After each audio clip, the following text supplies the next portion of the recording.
नमस्कार, मी सचिन सुरेश। मंगेश पाडगावकर म्हणजे जनसामान्यांना आवडणारी रुचणारी कविता, त्याचबरोबर प्रेम म्हणजे प्रेम असतं ही थेट हृदयाला हात घालणारी कविता। पण खरं तर जेव्हा ते असं म्हणतात की तुमचं आणि आमचं सेम असतं, तेव्हा खरोखरच ते आपल्याला दिलासा देत आहेत असं वाटतं। कोणीतरी मोठा माणूस आपल्याला प्रेम करण्यासाठी प्रोत्साहन देतोय असं वाटतं। किंवा प्रेमभंग झाल्यानंतर तिची का रंगते मेहंदी नका मागू खुलासा, तिच्या रंध्रात मी अद्यापही आहे जरासा, ही कविता सुद्धा पाडगावकरांची आपल्याला भावते। हे गीत गाशील तेव्हा मी जगी असणार नाही, ही प्रीत स्मरशील तेव्हा मी तुला दिसणार नाही, हे सुद्धा पाडगावकरांचे शब्द। म्हणजे या जन्मावर या जगण्यावर शतदा प्रेम करायला शिकवणारे पाडगावकर आज कितीही म्हटलं आणि आपण कितीही आळवणी केली तरी आपल्याला प्रत्यक्ष भेटू शकणार नाही, पण त्यांच्या गीतांमधून त्यांच्या कवितांमधून ते आपल्याला भेटू शकतात। आणि अशा प्रकारे जर तुम्हाला पाडगावकरांना भेटायचं असेल तर स्क्रीनवरच्या डिटेल्सकडे लक्ष द्या।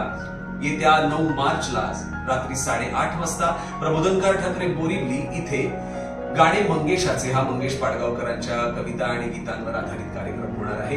तेव्हा त्या कार्यक्रमाचा आस्वाद घ्यायला तुम्ही तिथे निश्चित या, त्यासाठी तुमची सीट नक्की रिझर्व्ह करा।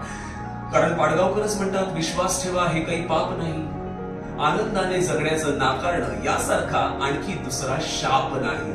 तेव्हा भेटूया। नमस्कार।